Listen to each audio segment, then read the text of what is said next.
Like, comment, and subscribe to J New Orleans. Hello, trigger warning for everything because life is a trigger and this version of information is not really pacified or edited in a way that is going to soften the blow because reality isn't really that soft, and that's kind of the issue that makes everyone be in such up in arms nowadays, feeling like they doing stuff wrong because the impression is that everything should have been easier, but it doesn't work that way. But have you ever noticed something strange about human behavior? In many social environments, schools, workplaces, friend groups, the quiet person often becomes the target of suspicion. And before I get into that, I just wanted to briefly show some stats about workplaces and the fact that workplace drama, including conflict, gossip, and disengagement, costs U.S. companies approximately $359 billion annually, and they spend an average of 2.1 to 2.8 hours dealing with conflict. And a lot of the conflict at work that I've witnessed in the jobs that I've worked usually could have been prevented by just staying to yourself or keeping it professional and minding your business. But people get carried away at work. You're there more than you at home. People tell you make yourself at home. Then you have people in management who don't have social lives, so they kind of come to work and project everything on their employees and their coworkers. And 88% of employees have witnessed poor morale due to conflict. Top causes include lack of trust, personality clashes, and unclear roles. And it's so crazy because when you speak to people directly, everyone is the person that is trying to stay to themselves at work.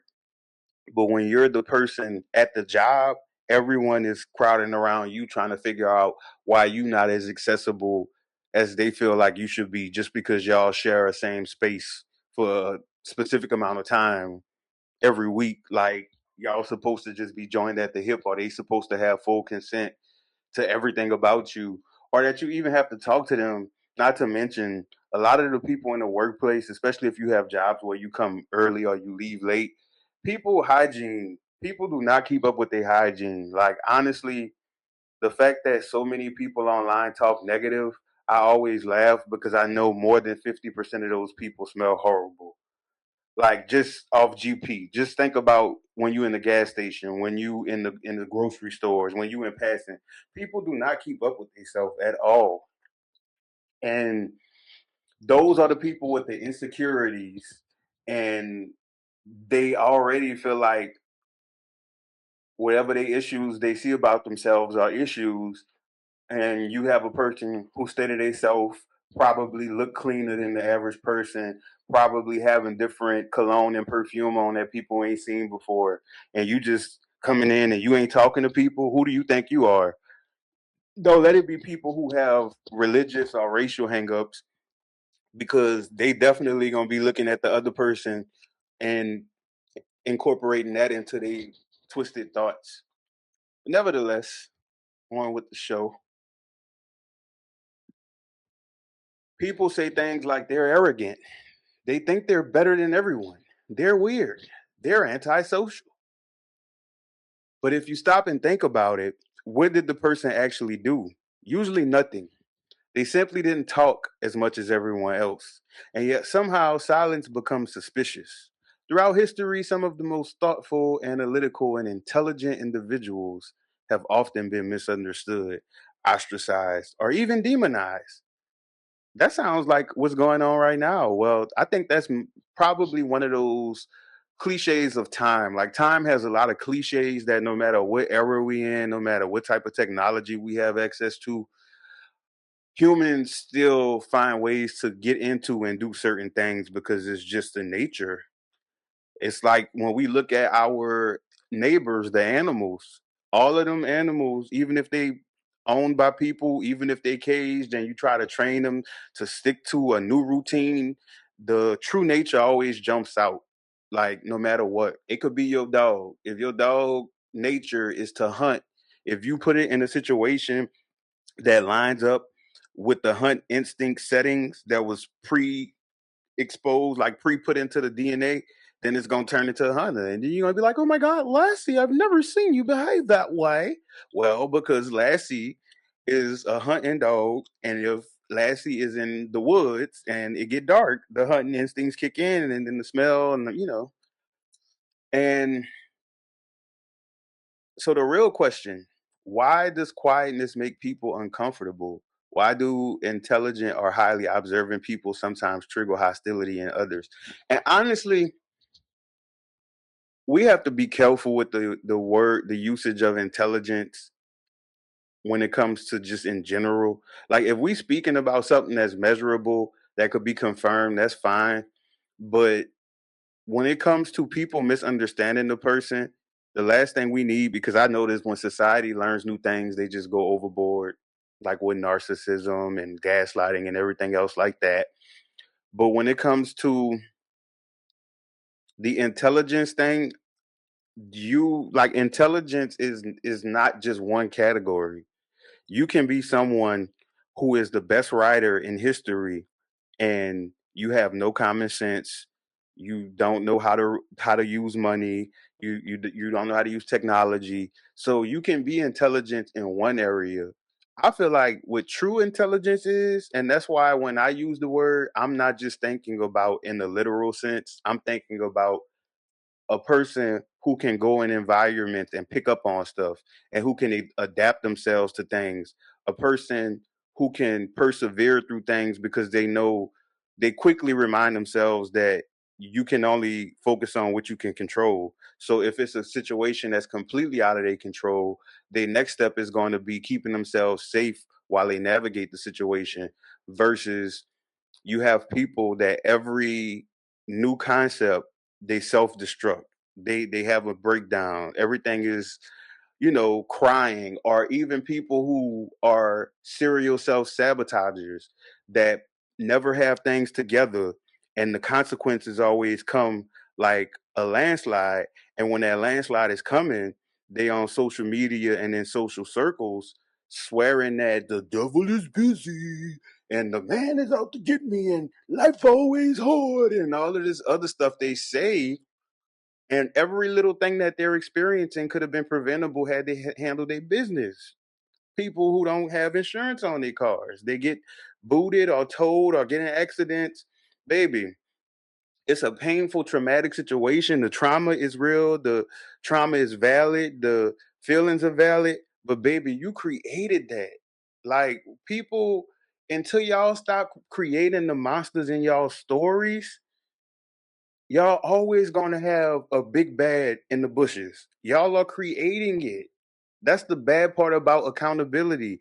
Like if your life feels like as an adult and you have access to resources, you are able to do things that people will never do. You're able to travel, you're able to have access to all type of luxury meals, and you reaching people on social media enough to have a platform and all of these different things. So that means that you conscious enough to be able to shape your reality.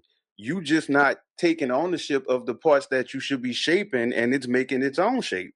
And that's why things happen. That's why you have people who never learned accountability from their childhood. They got a big break and then they destroy everything because their brain is still in the mode that they was born in.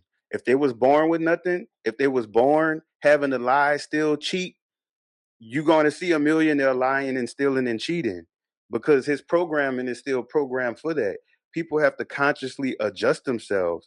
And that's why when it comes to intelligence, it's my belief and my experience that intelligence does not always mean having using the largest vocabulary words or being able to read people for filth and being witty and all of that. I feel like I've seen people who may struggle with certain words, but they always have wisdom. They always have solutions. That's intelligence too. They always able to balance their mood out. They realize that in life, our mood is our responsibility, especially on regular days. Like when we have regular problems that's not putting us in hospitals or jail or in funerals, like a lot of the stuff is navigable. Even if it is something that's important, like a job or income, it's still navigable.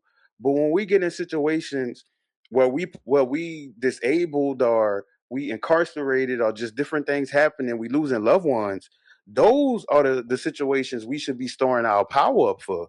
But if you up here crying every single day, when the drought come, your river gonna be dry already.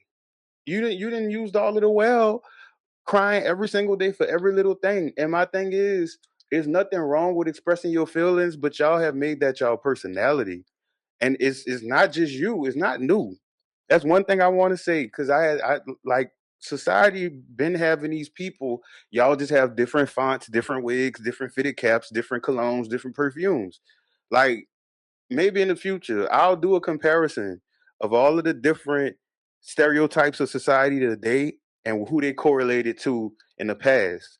Kind of like how I see a lot of the angry, emotional people who always want to just be explosive and disrespectful and vile, even for something as a disagreement.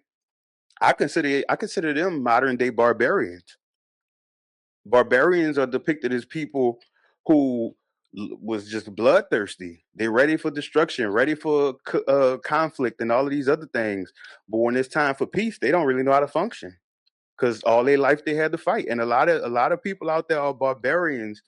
And what people in the field of, I guess, personal development have to understand is insulting people is not gonna make a person change their life, like at all. If anything, is gonna further make the person stand on the 10 toes they standing on right now, because you attacking them is them saying to themselves, see, there, I told you they were the enemy. Look what they're saying about us. Look what they're saying about me. And what y'all also have to understand, some people have made parts of their life their identity. So if that person, like perfect example with Mr. Tendonism. If y'all notice, when he still was working with them people, anybody speaking out against the owner, his body reacted like if it was against him. He even was a part of the video speaking out like if, oh, you saw what it was, because he hadn't made that place a part of him. If it wasn't for the attorney getting that trademark and stuff done for him, he would have been SOL, because he fell trapped to being making stuff your identity. And it's not just him, it's in human nature. If we don't be aware of what we're doing, us as humans, we have so many built-in bonus features that if we're not peeping, sometimes we can slip into things because of the way we're wired, especially in environments we in often. That's why they always tell people you are who your friends are, because when you're around people, you pick up on them whether you want to or not. That's why people who reach a certain level in life, if you notice, they don't stay places long. They don't stay around certain people. Certain people they would never even be in a room with. That shit is real. And people who give their energy away to everybody, y'all are the ones who never understand until it's too late, until it's 10, 20 years, 30, 40 years. You've been hanging around all of these different people. You done wasted your life. You had a job in your 20s that was gonna pay you 3, 4 times what you making, but you didn't want to leave the sister circle. You didn't want to leave the bros. You had your little homies in the hood that you felt empathy for, and you didn't want to leave them behind. Fast forward throughout the years, you end up falling out with the people that you stayed for, which means you wasted your whole timeline of your life, of because of passengers, because we all passengers in each other's life. But the passenger can't tell a driver where he going. The passenger can only enjoy the ride. Now, if y'all all co-pilots with each other with a shared destination, that's why people who meet people in college tend to have lifelong friendships, because a lot of the times college is where people find a life purpose at. And you meet people with the same life purpose, which means y'all going to kind of still be in the same spaces. Or you have people who open-minded enough to where they can connect with people in different lifestyles and not crowd them, because a lot of y'all unknowingly make y'all whole life everybody else's life. If I'm cool with you, I gotta listen to what you listen to. If I gotta drink because you drink, I gotta smoke because you smoke. Or if you don't do those things, I can't do those things. I got to be religious because you religious. You just assuming I worship whatever God you worship. Are you just assuming because I'm black I do this, this, and this? Like y'all make everything the other person, and that's why y'all will forever have issues. We're not meant to be clones of each other. We can have shared interests. That's why with hobbies, if you have a fishing crew, you and your fishing crew gonna be fishing when the fishing do. But you're not gonna be in Sunday service telling Sally Mae who make the best potato salad about bait and all of this other stuff at Academy.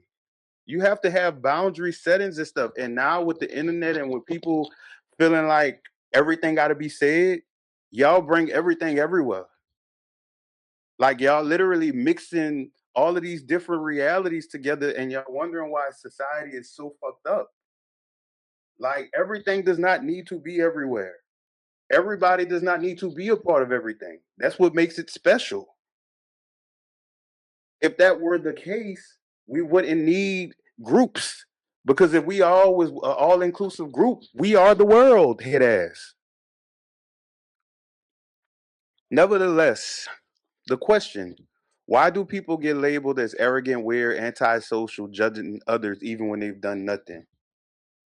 The answer involves a fascinating combination of evolutionary psychology, cognitive bias. Y'all have heard that before, which is like cognitive is anything related to the brain, thinking, and things like that. That's just a freestyle definition of it. That's not an actual definition, but it's to simplify it. Let you know if you hear cognitive is related to the mind or thoughts, and something called cognitive dissonance. You hear that too. And that's a thing that happens a lot. And some people may unknowingly do it. Notice I always leave room for the unknowing because you can't want to be guilty or innocent, you have to have intention. Like an accident is an actual accident, but some people be calling intentional things accidents. But hey, that's between y'all and Key Glock. It ain't got nothing to do with me. But but once you understand these forces, something interesting happens. You start realizing that the way people react to quiet individuals often says more about their own psychology than it does about the quiet person. Facts. Fun fact about me: I was talkative majority of my life. But one built-in Bluetooth feature I did have is that anytime I was in a new environment, I always was super silent to the point to where people thought I was quiet. Like every new environment, every new job I had, I always had the quiet guy reputation for the first few months. Like I used to didn't talk for the first few months. Like baby, every job I worked at. Like and it's so funny because people who are open with everything, they really like you would think and that's why I be feeling like some people brain, I don't know what goes on in there, but you would think y'all being these ages to and having these experiences of these many coworkers and seeing these many people in the world and watching people lives on the internet that y'all would start to have like develop a personality common sense to know that people who quiet usually not really quiet. Y'all and also to start to look at self and realize that a lot of y'all are annoying to work with, to be around, to be cool with, to be related to. Like you're draining.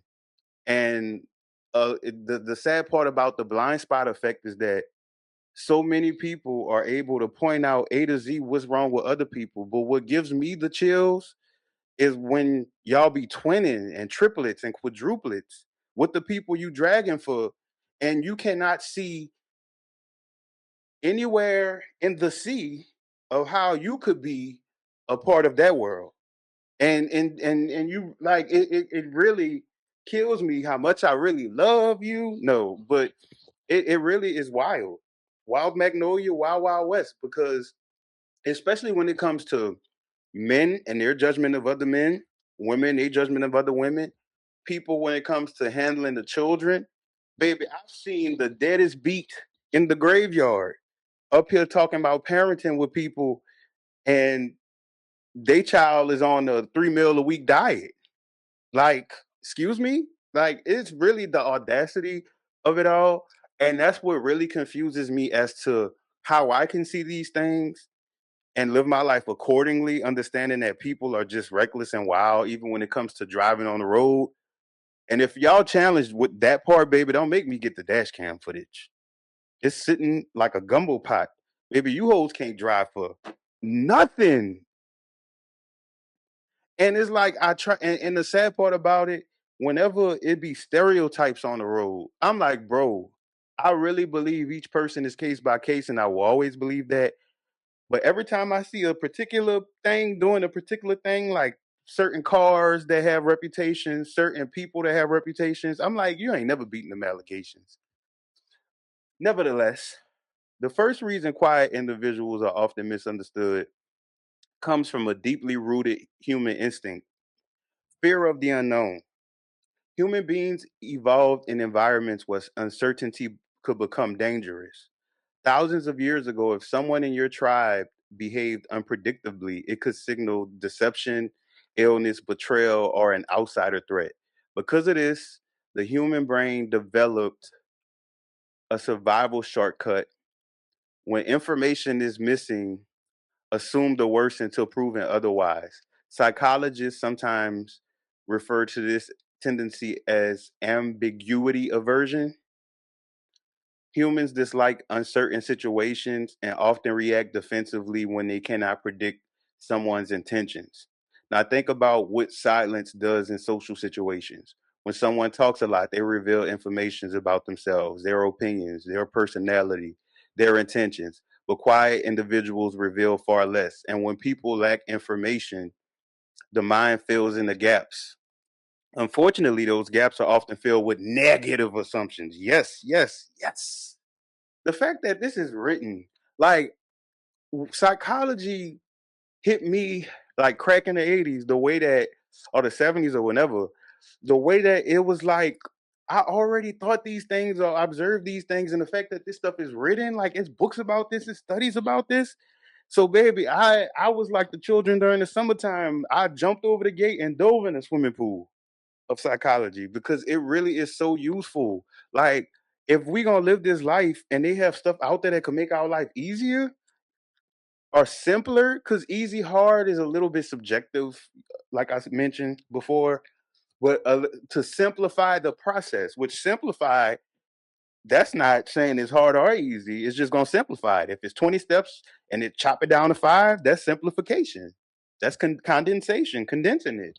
So I'm always for that. And but when it comes to people, as far as what I just read about the threat thing, if you notice with humans, the more a person has not developed as far as a human, developing empathy, developing responsibility, developing all of the different things that we can develop: patience, integrity, if being a protector, being a provider. If a person is lesser than you, as far as you're an adult and you have children around you that need you to be the protector, or a senior, or the sick and shut in, like, we develop to see those people as people. But what I realized, kind of like with animals, the difference between your pet and a random animal on the street is that your pet developed those things because of you. Your constant love and support and things like that. And on the flip side, the people with the wild pets that get loose and that run away, they built that. So with us as humans, when people don't build themselves like naturally, or they're in environments that nurture them as a human, they default to all of these things I read and they don't even think about it. That's why a lot of the people egg that acorn thinking, hard rock head having person around you, or people around you with the small mind, notice that they behave very closely to just like a default human with no actual layers to their personality. Like, if we all started with just a shell, they just a shell of a human with the default settings that, like fear of unknown and things like that, and they don't even realize it. And the brain needs social predictability. Humans are social pattern recognition machines. We constantly analyze the behavior of others to determine whether someone is friendly, whether they belong to the group, whether they are a potential threat. Social interaction relies heavily on predictable signals: smiling, nodding, small talk, laughing at jokes, participation in conversations. These behaviors signal social alignment. When someone doesn't provide these signals consistently, the brain becomes uncertain. I always make that go off in people's head. And uncertainty triggers discomfort. The quiet person unintentionally violates expected social patterns. They observe more, they speak less, they reveal fewer emotional signals. To some people, this can feel like social ambiguity, and the human brain tends to interpret ambiguity as risk, which is so true. Everybody love when people be famous and talented and skilled and be acting like, oh my God, I wish I knew you in real life. Meanwhile, you know somebody in real life that is similar in uniqueness to this person, and you call them a weird arse, boosh and things of that sort. But let's go back up. Social interaction relies heavily on predictable signals: smiling, nodding, small talk, laughing at jokes, participating in conversation. Notice those are the social interactions baseline that the brain thinks is normal, that's normalized in the brain. So what happens is, if you somebody who already conforming to societal standards, you may or may not do these things, but you will definitely have a checkbox in your head that you don't realize. And when people are doing all these things and doing it the right way and in the right, laying it on nice like some honey and peanut butter and all of that, it makes you comfortable with them.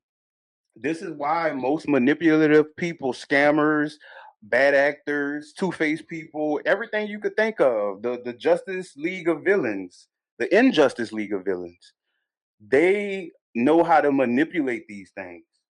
But when it comes to a person who either is socially awkward, who is socially withdrawn, or who just is not there, is not normal to people. And people are so used to everybody wearing the social mask, because it's a layer, like persona is something that's required in society, because it does make sense for me to be one way in public and some way a different way at home. Why should I be as open and vulnerable at home in public? That's dangerous, because even though we humans and everybody act like we Care Bears, this the Care Bear society, we still have a lot of jungle qualities. We have whole cults and missing people and underground cities and all of these things, and y'all really acting like going out in public and skippy loopy loo is the same thing to do, especially rent, especially the way y'all be having these babies out here at these bus stops, one, two babies by themselves and nobody around. Y'all are insane. Like, y'all really are delusional. Y'all insane. Anyways, cognitive bias. The brain makes up stories. Whew. One of the most powerful psychological forces involved here is cognitive bias. Our brain constantly creates explanations for other people's behaviors, but those explanations are often wrong. Pause. This is why, if you actually develop your pattern recognition, if you do like I did when I was younger, growing up in toxic environments, to make myself feel more comfortable with being raised in hell, I crowned myself as a junior scientist. So throughout life, I studied everybody. And I usually do it, especially like for loved ones. I've always studied them in a nurturing way, to make sure that I don't trigger them, to make sure that I'm able to uplift them when they need it the most, on some supportive type stuff. But what I will say is that after you've seen so many behaviors, especially for people who live their life with an unregulated nervous system, they live their life based off reactions because everything happens to them. So they're like, if a person wording is always things happening to them, that is a guaranteed sign that this person is not in control of their life. They not. Regardless of what happens, that's what we have to understand. We're still a human. All of this stuff around us is material. So, like, I'll use myself for an example. One of the two times when I lost everything, materialistic, I still had myself. I still had a smidgen of sanity, and I still had my drive. I still had my wit about me. I still had my love for life. I didn't let materialistic loss make me feel like, okay, the sun isn't shining today, or I'm not going to look at the stars like I like to look, or see the eclipses. I maintained, actually losing material things made me stronger because I realized I'm worth more than all of this. I'm not an outfit. I'm not a trip. I'm not a social media post that used the right words and got the right attention. I'm not a bank account, which I actually was one for a very long time. And shout out to all of my beneficiaries. You don't have to pay me back, but just know, stay in the child's place and pay homage. You don't have to shout me out, but pay homage. And you know what I'm talking about. So for me, it's like when you get to that point where you are able to see things for reality. Because yes, these material things we have access to are fun, but we have to realize the world was going on for hundreds of thousands of years without 90% of the stuff we love. And people still had fun. People still made art. People still kept society going on. People still came up with cures for illnesses, still made advances in technology. And next is one particular important bias here is called the fundamental attribution error. This concept was introduced by psychologist Lee Ross in 1977. The fundamental attribution error describes how people tend to assume obvious behavior reflects personality rather than context. For example, a quiet person may simply be thinking, observing, processing information, but others interpret the behavior as a personality trait. They assume things like they're judging people, they're arrogant, they think they're smarter than everyone. You know something? Everyone teaches empathy, but majority of people don't have it.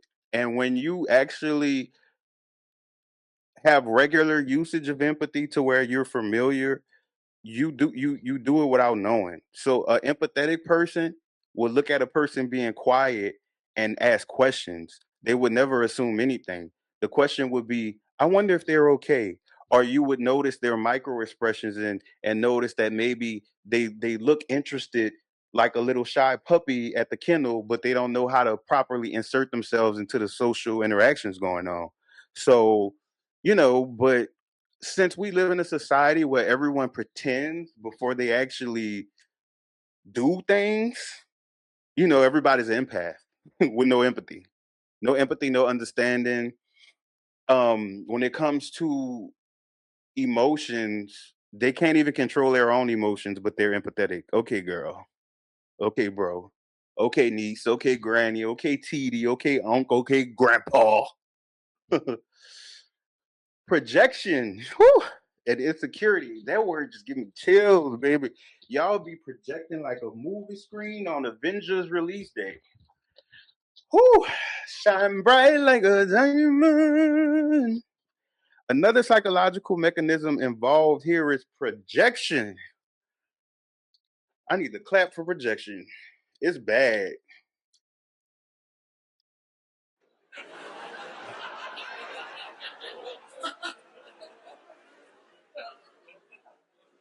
Then clap. Clap again. Projection is something like these concepts right now are being discussed in the psychology space, emotional space, but projection happens everywhere. Like one good example of projection is the people who abuse demonic. That's demonic. This is demonic. That's demonic. If because it's no context usually, but assuming you're referencing Christianity, you cannot be calling stuff demonic because a lot of the people who I've seen do it, the call be coming from inside of the house. You're calling gay people demonic and you have 5 abortions, or you're a guy and you have 5 bodies that you didn't get arrested for, or you're a parent and you don't take care of your children, and most of them, they parents is married people. Like, we can go on and on with all of that. That's projection. Because if you gonna really play the holy game, the first thing about being holy is loving people, and loving people for who they are, and loving people for where they're at. There is no mainstream religion that teaches hate. And the thing about religion is that religion is not the issue. It's like you have to separate the mail carrier from the post office. I love the post office, but if my mail carrier is stealing my mail, and if I call out the mail carrier for being a mail thief, that is not me calling the post office a mail thief. So when people are calling out people who abuse religion and who virtue signal religious things, because so many people have been taught to fear religion, to where a person who's seen as a leader can use that fear to lead you down paths that you would have never consented to on your own. So when people highlight those things about religion, the first thing that people do is merge everything together quickly and then defend it, and it's not the same thing. If religion is a tool, calling out the handyman is not disrespecting the tool. Same thing with money. Money itself is a tool, but tools can cause addictions. Computers are tools, but we see what happens with that. Cell phones are tools. A cell phone can be used to help a person in the middle of nowhere with a cell phone signal to find land. But a cell phone can also cause people to lose their job because they live streaming while they passing out medication. So you see what I'm saying? And with projection, projection is something that as soon as people hear something, like especially when it comes to sexuality, when people hear stuff, they immediately giving you every stereotype they've seen before you, and they don't even know you. Or if you from a certain city, or if you are of certain ethnicity, like they're projecting what they think about that ethnicity onto you as a person. For example, imagine someone who secretly feels insecure about their intelligence. A lot of people. If they encounter someone who appears highly analytical or knowledgeable, that insecurity may be activated. Instead of thinking that person seems thoughtful, the brain protects the ego by reframing the situation. It might conclude they think they're better than everyone. In reality, the quiet person may simply be thinking, but the observer interprets the silence through the lens of their own securities. And it's so funny with that, because that's why a lot of society will forever stay mentally enslaved. Because number one, if you are able to be emotionally triggered in public, in life, by other people, they have the leash. You are on the leash, and the collar is your emotions. If a person is guaranteed, if I'm guaranteed to tell you something as a man or a woman, and you gonna hit me or you gonna hurt me, I can destroy you. Because if I'm tired of you, or if I want your job, I could easily get somebody to take one for the team, go in front of one of them corner stores. Hey, I'll give you $50 to go run up on them and let them beat you up. And we're gonna press charges on them. And I'm gonna record it across the street, and I'm gonna break it up like if I'm, y'all, and it happens all of the time. It happens with the internet.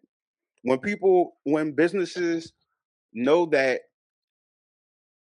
publicity, good or bad, is gonna make them money, all they have to do is just do something to get people name in their mouth. Use some type of thing, use some type of hot item, and people fall for it every single time. And the thing about it is, if people wasn't so insecure about intelligent people, we be trying to warn y'all. Like, for my whole life, I used to try to be a whistleblower to people. Shout out to people who still waste their energy on that shit, because it's really worthless. Like, if a person does not have an open mind, you can't save them. Their mind is sealed. It's closed. It's like if it's a fire in a Ziploc bag. If a fire is in a Ziploc bag that's vacuum sealed, in a world where that's possible, if you trying to pour water, you're not gonna get through to it, and that's exactly what y'all brain be like. And so for people you got to let go of that guilt. You can't say these people because when it comes to projection and all of that stuff, people who do those things, they are not the first generation. Like all of this stuff we dealing with now, we not the first, second, third, fourth, fifth, sixth. We not even probably the 50th or the 100th generation of people who smart, who dumb, who having good lives, who having bad lives, who sleeping around, who don't sleep around. We not the first generation of this. So it's like it's knee deep in people to be these ways. When you have people that small minded, they got to discover their own way. And what everybody realizes is you will waste your life on small minded people. People with small minded families, their whole life be wasted. It's people in cities around this country that could have been monumental, an author or a performer or some type of something that wasn't normal for the people around them. But since they was taught to believe family this and family first and religious this and religious first, a lot of people are dying without even meeting their purpose. And that's why it's so many sad people. If people was living in their purpose, you wouldn't necessarily be happy go lucky all of the time. But I guarantee you 100% from personal experience, when you living in your purpose, you do not have the capacity to just be wanting to insult everything. If you look on the internet and see a celebrity story, breakup, cheat, blah blah blah, you're not gonna look at it at the way the comment section look at it. You might not even look at it at all because you know, okay, another day, another this, or you're going to see the fact that this is just another distraction for me as the viewer to take time out my day to dissect this. And not only if I'm giving time to the content, I'm giving additional time interacting with the comments in the content, and also leading myself down a rabbit hole with related and recommended videos. And that does nothing for you. Like if we spent the time we spent on these celebrities and all of these other pointless things, looking at our neighborhood, finding out all of these phone numbers for these different sections of government that's supposed to be taking care of the infrastructure, who's supposed to be changing this light, who's supposed to be cutting this grass in this area, or even organizing our neighborhoods. I'm sure around the country is buku neighborhoods that have grass that don't ever get cut, but it's buku children that's committing crimes and young adults committing crimes that could be starting lawn care businesses. It don't have to be Krispy Kremes and be nationwide. Well, Krispy Kreme ain't nationwide no more. But anyways, it could just be something small. Or even the fact of it's so many people who want kids and who lonely who could get together, not to, and please do evaluations on these people, but get together and start more daycares. And it could be a daycare that's a half nonprofit organization to where the prices are friendly enough to where the parents, because I'm sure it's not just single mothers, it's single fathers as well. So single parents, period. Shout out to all y'all. Any single parent, because we don't have to always differentiate. It's the idea that somebody is still out there raising children on their own. So shout out to anybody doing that. A single grandparent, a single neighbor, a single bird, a single squirrel, a single feral cat. They got a lot of single cats out there. Single cat mamas. They had a cat mama in the other neighborhood with about 9 children, and she ain't have no assistance or nothing. Well, I was feeding her, but anyways, so much for that. But yeah, so when it comes to all of these things, we have options and we just don't be taking them. Like it's when you think about it right now, people be talking about grocery prices. We could like us as people could easily just stop shopping at these large chains, focus on the ones that's local, figure out a way to where the city and our grocery stores can do collaborations to where we use a lot of these green spaces to start gardens. Like we could literally have most of our own produce, onions, tomatoes, whatever. It's so much green space. There's so many blighted houses in these cities.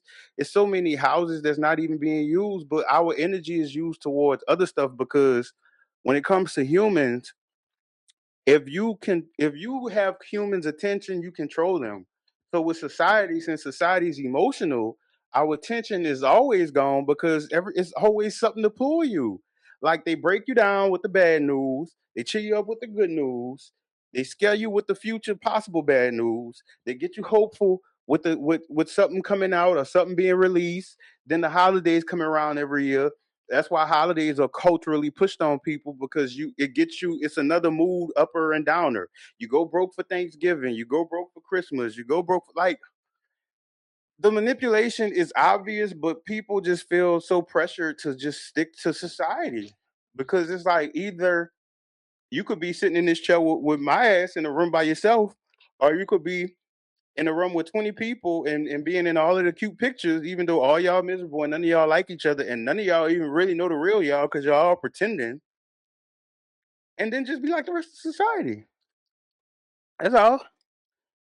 Okay, so another key factor is something called cognitive dissonance.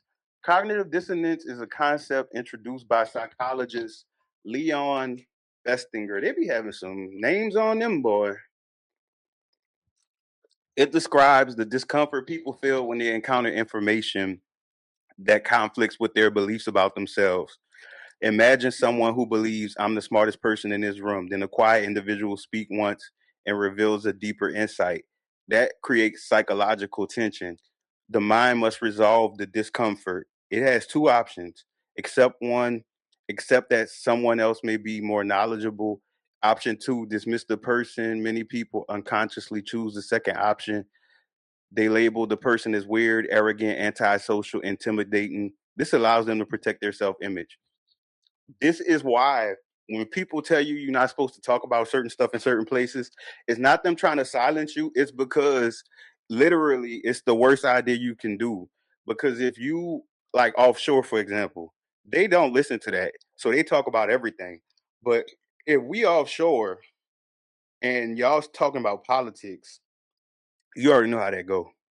It get real heated and intense and stuff like that because people don't know how to be a part of something without being a part of something. I love Marvel, but if a person talk negative about Marvel, that person just talk negative about Marvel. It ends with us. Like it ain't nothing else about to happen. Oh my God, how dare you talk about Marvel? Like I rock with Thanos, but that's not a real character and it's not a real person. And even if it was a real person, baby, what am I jeffing for Thanos for? Is he gonna jeff for me? Like, nah. So, but I mean, I think maybe it's just people just like to argue, but they gonna argue about everything. It's like, hey, even you're a person who is not me, who has a different life than me. How dare you be different? I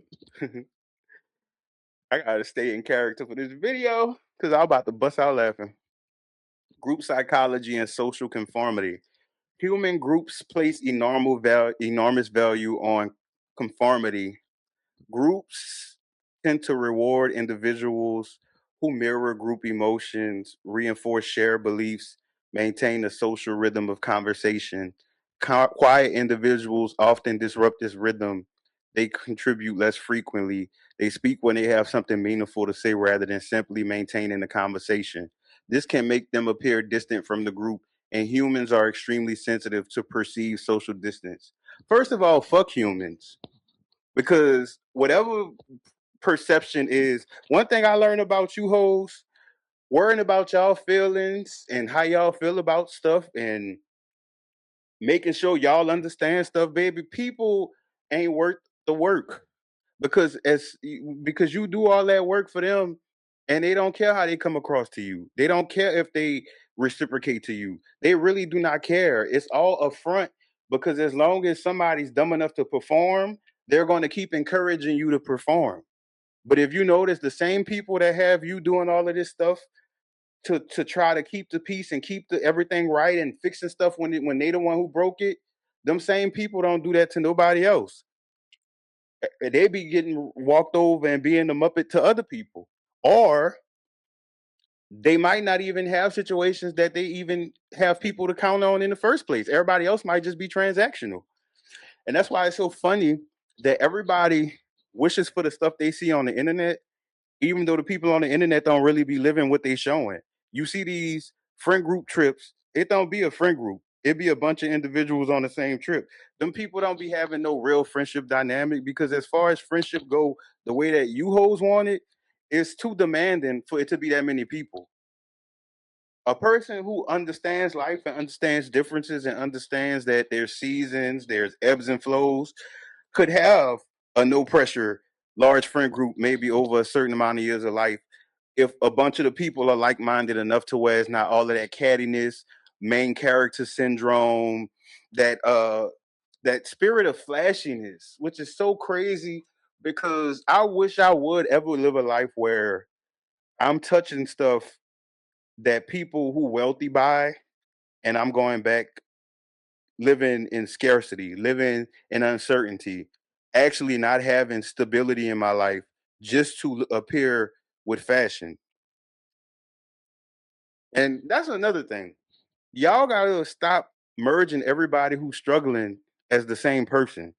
There are people who have more than enough income and just have spending addictions and have fantasy lifestyles that they try to fuel and perpetuate.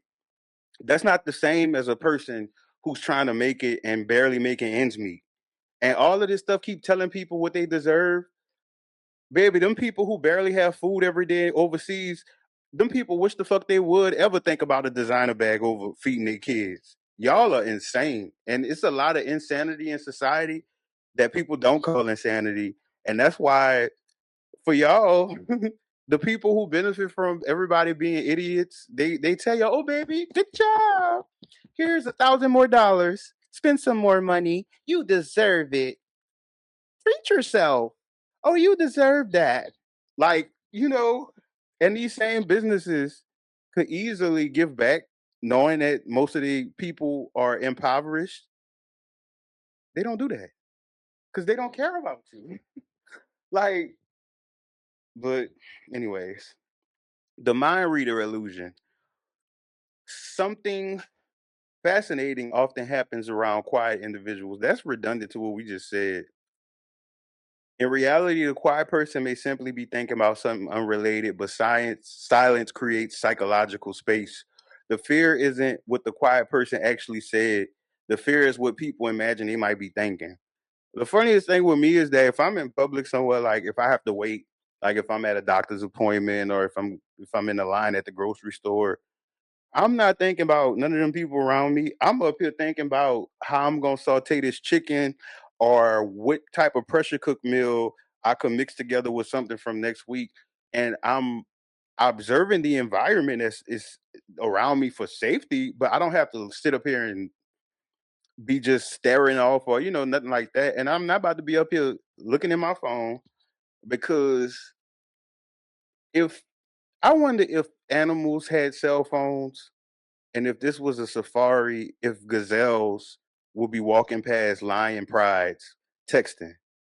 Like, we legit as people in society, it's not dangerous all of the time, but you randomly have people doing carjackings in the daytime, stealing wallets in the store, doing little quick things. Like, I remember my social media life before everything was deleted, a video where a woman was in a restaurant in New York and somebody stole her purse that was next to her leg.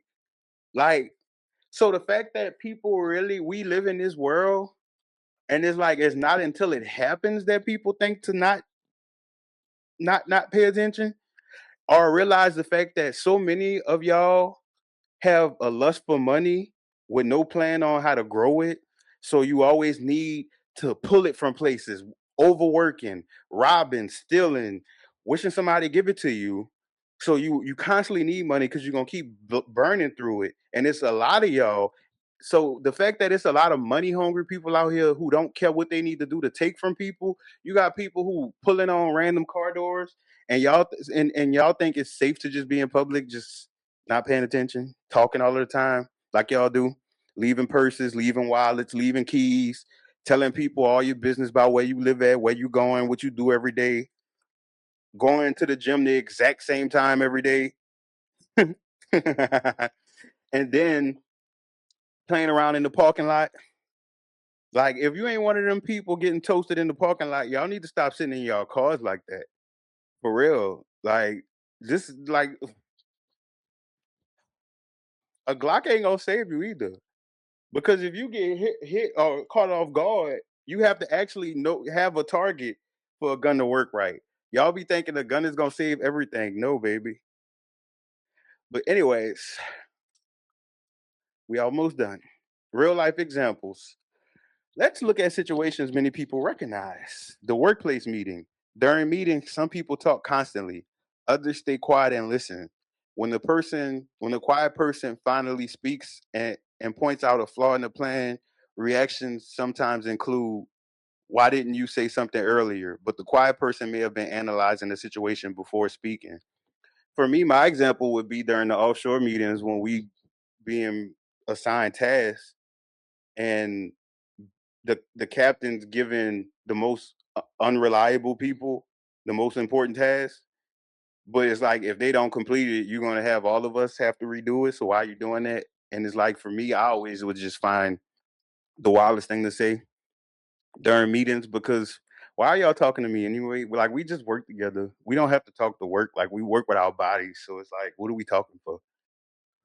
In example two, the quiet student. In school environments, quiet students are sometimes labeled as shy or antisocial, yet many high performing students spend more time observing and thinking than talking. Silence can often be a sign of cognitive processing, not disengagement. The quiet student is a little bit different in my experience.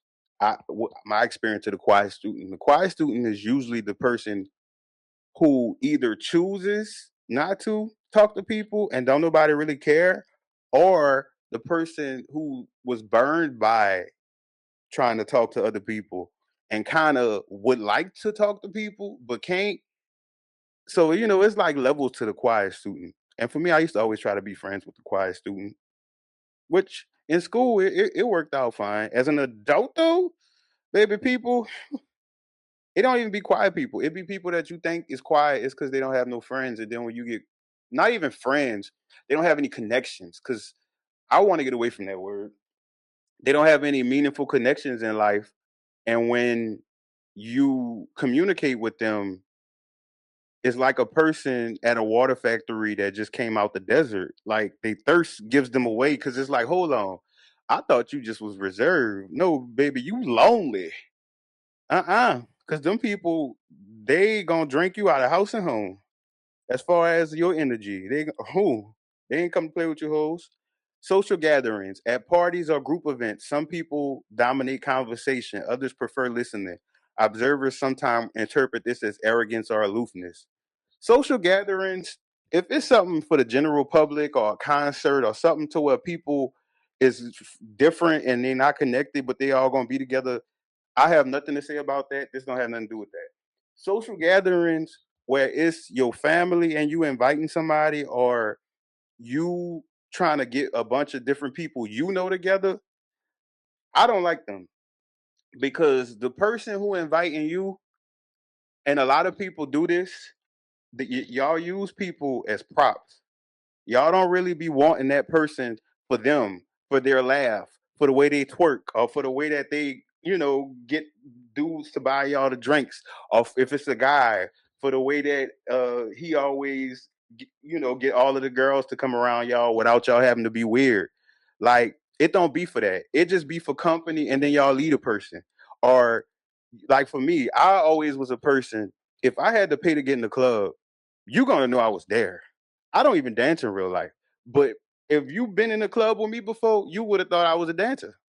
Like because that's me. I'm like Terry Crews off White Chicks. That was me in the club. That's why that seems so funny to me because that's literally me. I'm gonna get my money's worth. And the problem with me though was that I used to attract a lot of people in the club as far as wanting to be club buddies, and I was unaware that the club is kind of like going grocery shopping in a dumpster.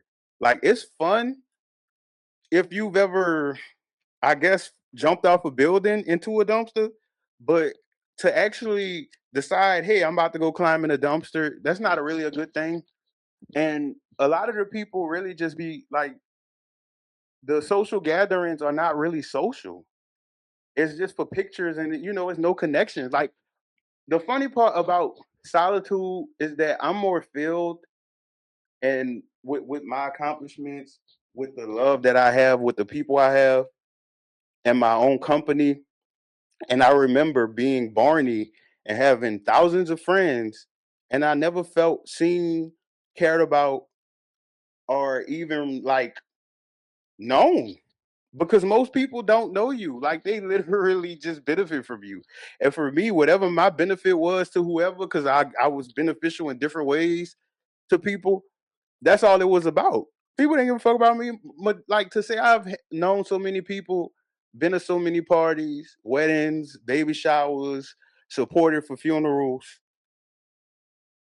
When my birthday come around, outside of the fake social media stuff that they used to do, every year it would never be no more than two or three people looking out to even say happy birthday, sending $1. Because for me, I don't want no money from you or no gift, but $1 would be nice because at least that's saying, hey, I can't give you the money that you be making, but at least I'm showing you I fuck with you.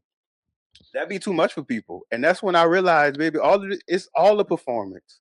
That's why life feels so crazy for a lot of y'all. You're a performer. You have to differentiate from performing and from what is real. What's supposed to be real is the stuff you do when you by yourself, when you thinking, but y'all don't get a chance to think. Cause y'all go from one distraction to another. And y'all keep y'all notifications on. So every time y'all doing tasks, your notifications instantly steals your attention away. Y'all don't even be able to enjoy the gym. Up here, getting ready for the future body issues y'all gonna be having because y'all don't stretch. And dear God, y'all be doing them leg day exercises and not opening y'all hips up when that's gonna put pressure on your knees and not actually building strength in your wrists and in your ankles.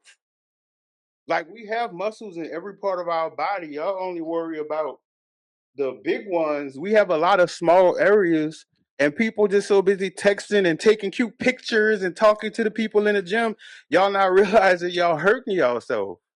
Like, whew, don't even get me started on driving.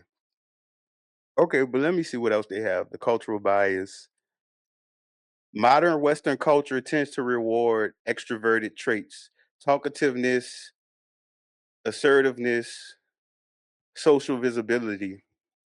Like for me, that's why I always did well in interviews because in interviews that's the best time to be a manipulator. Like baby, if you don't act like you belong there and just act comfortable, not even be scared, unless you're doing an interview at the police office and you know that you have a few charges that you never got arrested for and it's still within the statute of limitations, there is no reason you should be nervous about a job interview at all because it's really that's the biggest manipulation. We because I know it all too well about these job interviews to be a slave. Like imagine Harriet Tubman at the plantation, like, oh, I'm at the new plantation. I'm kind of nervous, only for this job to put you through hell. Your coworkers picking on you, your manager being weird, the people having you work on days you were supposed to be scheduled off. And these are the jobs that we be, oh, I'm nervous at the interview. Anyway, uh, um, the hidden strength of quiet minds.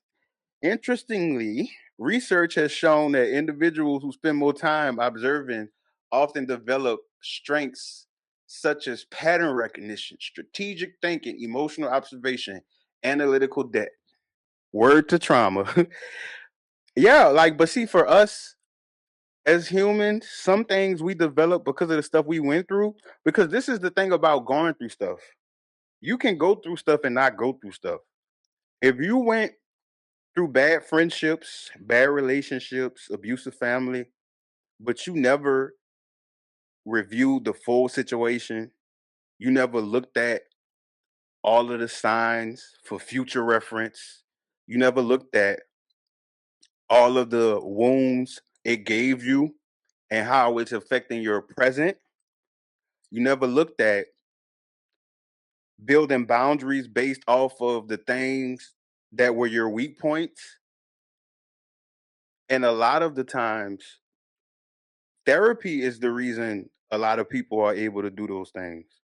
Some of us learned it accidentally, Like for me, pattern recognition is something before I even knew what the word was, I was doing it. And especially strategic thinking and emotional observation. And the saddest part for me was that as a child, I got a lot of compliments on those things.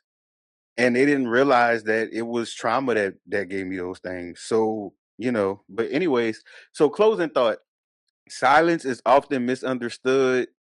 It can look like arrogance, it can look like judgment, it can look like distance.